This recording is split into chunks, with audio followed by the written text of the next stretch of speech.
എല്ലാവർക്കും കുക്കുത്രീനിയിലേക്ക് ഒരിക്കൽ കൂടി സ്വാഗതം. ഓണമൊക്കെ എല്ലാവരും അടിപൊളിയായിട്ട് ആഘോഷിച്ചു എന്ന് വിശ്വസിക്കുന്നു. ഞാൻ ഇന്ന് വന്നിരിക്കുന്ന ഒരു തീയലുമായിട്ടാണ്. അപ്പോൾ തീയലെന്ന് പറയുമ്പോൾ തന്നെ എല്ലാവർക്കും തന്നെ ഇഷ്ടമുള്ള ഒന്നാണല്ലേ. നമ്മൾ ഉള്ളി വെച്ചിട്ട് പടവലങ്ങ, വഴുതനങ്ങ, പാവയ്ക്ക ഒക്കെ വെച്ചിട്ട് തീയൽ തയ്യാറാക്കാറുണ്ട്. അപ്പം ഞാൻ ഇതിനു മുമ്പ് തന്നെ അധികം കയ്പൊന്നും ഇല്ലാത്തൊരു പാവയ്ക്ക തീയലിൻ്റെ റെസിപ്പി ഇട്ടിരുന്നു. കുറേ പേരൊക്കെ അത് ട്രൈ ചെയ്തിട്ട് ഇഷ്ടമായൊരു റെസിപ്പിയാണ്. അപ്പോൾ ഇനി ആരെങ്കിലും കാണാത്തവരുണ്ടെങ്കിൽ ഒന്ന് പോയി കണ്ടു നോക്കൂ കേട്ടോ. ഇന്ന് ഞാനിവിടെ തീയൽ തയ്യാറാക്കുന്നത് തക്കാളി മാത്രം ഉപയോഗിച്ചിട്ടാണ്. നല്ല ടേസ്റ്റി ആയിട്ടുള്ളൊരു തീയലാണിത്. അപ്പോൾ നമുക്ക് ഇത് എങ്ങനെയാണ് തയ്യാറാക്കുന്നത് നോക്കാം. ആദ്യം തന്നെ നമുക്ക് തേങ്ങ ഒന്ന് വറുത്തെടുക്കാം. അപ്പോൾ ഒരു പാൻ ഞാൻ അടുപ്പിലേക്ക് വെച്ച് കൊടുത്തിട്ടുണ്ട്. പാൻ ചൂടായിട്ട് വരുമ്പം അതിലേക്ക് 1 ടേബിൾ സ്പൂൺ എണ്ണ ഒഴിച്ചു കൊടുക്കാം.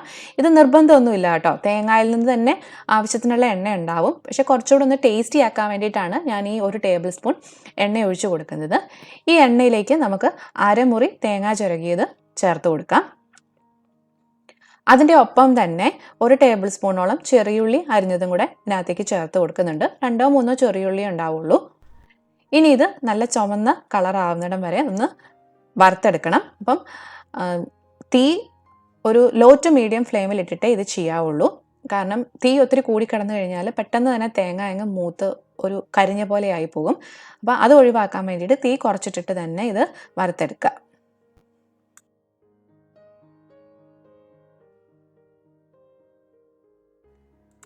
ഇപ്പം തേങ്ങയൊക്കെ ആവശ്യത്തിന് മൂത്ത് കിട്ടിയിട്ടുണ്ട്. ഇനി നമുക്ക് തീ ഓഫ് ചെയ്യാം. ഓഫ് ചെയ്ത ഉടനെ തന്നെ ഇതിലേക്ക് 1 ടീസ്പൂൺ മുളക് പൊടിയും കൂടെ ചേർത്ത് കൊടുക്കണം. ഓഫ് ചെയ്യുന്നതിന് മുമ്പ് ചേർത്ത് കൊടുക്കുന്നതിന് കുഴപ്പമൊന്നുമില്ല. പക്ഷേ പാനൊക്കെ ഒരുപാട് ചൂടായിട്ട് കിടക്കുകയാണെന്നുണ്ടെങ്കിൽ നമ്മൾ ഈ മുളക് പൊടി അങ്ങ് ചേർത്താൽ ഉടനെ അതങ്ങ് പെട്ടെന്ന് മൂത്ത് പോകും. അപ്പോൾ അത് ഒഴിവാക്കാൻ വേണ്ടിയിട്ടാണ് ഓഫ് ചെയ്ത ഉടനെ തന്നെ ചേർക്കാൻ വേണ്ടിയിട്ട് പറഞ്ഞത്. എന്നിട്ട് ഒരു മിനിറ്റും കൂടെ ഇതുപോലെ ഒന്ന് ഇളക്കി കൊടുത്തോണ്ടിരിക്കുക. അപ്പോൾ ആ പാൻ്റെ ചൂട് കൊണ്ട് ആ മുളക് പൊടി അങ്ങ് മൂത്തോളും. ഇനി ഇതിൻ്റെ ആ നല്ല ചൂടങ്ങ് മാറിക്കഴിയുമ്പോഴത്തേക്കും മിക്സിയുടെ ജാറിലേക്ക് മാറ്റിയിട്ട് നന്നായിട്ട് നല്ല ഫൈൻ പേസ്റ്റാക്കി അരച്ചെടുക്കണം. അപ്പോൾ ഒട്ടും തന്നെ വെള്ളം ചേർക്കാതെ അരച്ചെടുക്കാൻ പറ്റുവാണെന്നുണ്ടെങ്കിൽ അതായിരിക്കും നല്ലത്. എന്നാലേ ഉള്ളൂ നന്നായിട്ട് എണ്ണയൊക്കെ തെളിഞ്ഞ് നല്ലൊരു ഡാർക്ക് ബ്രൗൺ കളർ കിട്ടുള്ളൂ. ഇനി അങ്ങനെ അരഞ്ഞ് കിട്ടുന്നില്ല എന്നുണ്ടെങ്കിൽ മാത്രം വളരെ കുറച്ച് വെള്ളം ചേർത്ത് അരച്ചെടുക്കുക. ഇനി നമുക്ക് തക്കാളിയൊക്കെ ഒന്ന് വഴറ്റി വേവിച്ചെടുക്കണം. അപ്പോൾ അതിന് വേണ്ടിയിട്ട് ഒരു പാനോ ചട്ടിയോ ഏതെങ്കിലും അടുപ്പിലേക്ക് വെച്ച് കൊടുക്കാം. അത് ചൂടായിട്ട് വരുമ്പോഴത്തേക്കും ആവശ്യത്തിനുള്ള എണ്ണ ഒഴിച്ചു കൊടുക്കണം. അപ്പോൾ ഞാനിവിടെ വെളിച്ചെണ്ണയാണ് എടുത്തിരിക്കുന്നത്. നാടൻ കറി ആയതുകൊണ്ട് തന്നെ വെളിച്ചെണ്ണ ഉപയോഗിക്കുന്നതായിരിക്കും. ഇതിലേക്ക് ഇനി 2 മീഡിയം സൈസിലുള്ള തക്കാളി മുറിച്ചത് ചേർത്ത് കൊടുക്കാം. അപ്പോൾ ഞാനിവിടെ ചെറിയ ക്യൂബ്സ് ആയിട്ടാണ് മുറിച്ചെടുത്തിരിക്കുന്നത്.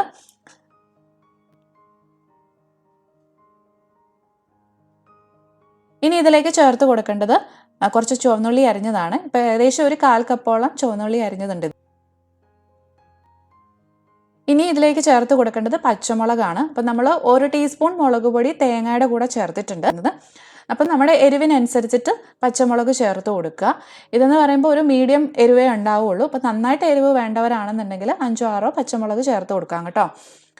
ഇനി ഇതിലേക്ക് കുറച്ച് ഉപ്പും കൂടെ ചേർത്ത് കൊടുക്കാം. പിന്നെ കുറച്ച് കറിവേപ്പില.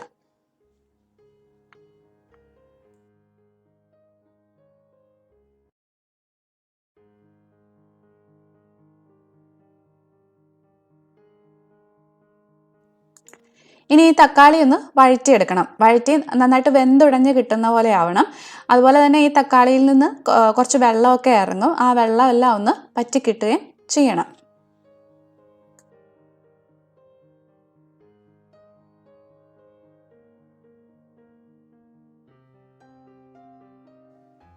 ഇപ്പോൾ തക്കാളിയൊക്കെ വെന്ത് വന്നിട്ടുണ്ട്.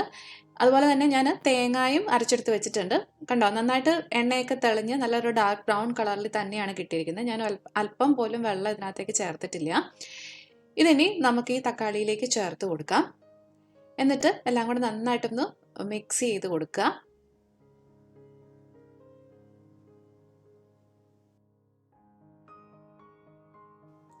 ഇതെല്ലാം നന്നായിട്ടൊന്ന് ചൂടായി വരട്ടെ.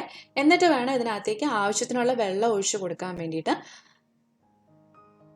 നമ്മുടെ തീയലിന് എന്തേലും ചാറ് വേണോ അതിനനുസരിച്ചിട്ട് ഉള്ള വെള്ളം ചേർത്ത് കൊടുക്കുക. അതുപോലെ തന്നെ ഈ തീയലൊക്കെ തണുത്ത് കഴിയുമ്പോൾ കുറച്ചൊന്ന് കുറുകി വരും. അപ്പോൾ അതും കൂടെ കണക്കാക്കിയിട്ട് വേണം വെള്ളം ചേർത്ത് കൊടുക്കാൻ വേണ്ടിയിട്ട്.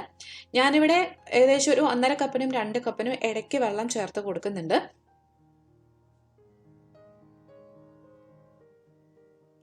ഇനി ഇതെല്ലാം കൂടെ നന്നായിട്ടൊന്ന് ചൂടായി വരട്ടെ.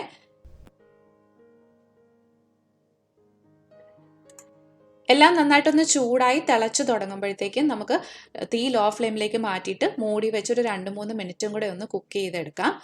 ആ സമയത്ത് നമ്മൾ ഇതിൻ്റെ ടേസ്റ്റ് ഒക്കെ ഒന്ന് നോക്കുക, ആവശ്യത്തിന് പുളിയൊക്കെ ഉണ്ടോ എന്നുള്ളത്. പുളി കുറവാണെന്നുണ്ടെങ്കിൽ മാത്രം ഈ സ്റ്റെപ്പ് ചെയ്താൽ മതി. ഒരു ചെറിയ കഷ്ണം വാളംപുളി എടുത്ത് കുറച്ച് വെള്ളം കൂടെ ഒഴിച്ച് ഒന്ന് പിഴിഞ്ഞിട്ട് നമുക്ക് തീയിലേക്ക് ചേർത്ത് കൊടുക്കണം. തക്കാളിക്ക് എന്താണെങ്കിലും കുറച്ച് പുളി ഉണ്ടാവും, അതുകൊണ്ട് പ്രത്യേകം ശ്രദ്ധിക്കുക. ടേസ്റ്റ് നോക്കിയിട്ട് പുളി ആവശ്യമുണ്ടെന്നുണ്ടെങ്കിൽ മാത്രമേ ഇത് വാളംപുളി പിഴിഞ്ഞ് കൊടുക്കാവുള്ളൂ, അല്ലാന്നുണ്ടെങ്കിൽ ഈ സ്റ്റെപ്പ് സ്കിപ്പ് ചെയ്യാം. അപ്പം ഞാൻ ആ പുളി പിഴിഞ്ഞതും കൂടെ ഇതിനകത്തേക്ക് ചേർത്ത് കൊടുക്കുവാണ്. എന്നിട്ട് എല്ലാം കൂടെ ഒന്നുകൂടെ ഒന്ന് മിക്സ് ചെയ്ത് കൊടുക്കാം. ഇനി വീണ്ടും ഒന്നുകൂടെ ഒന്ന് ടേസ്റ്റ് ചെയ്ത് നോക്കിയിട്ട് ആവശ്യത്തിനുള്ള ഉപ്പും ഒക്കെ ഇതിലേക്ക് ചേർത്ത് കൊടുക്കുക.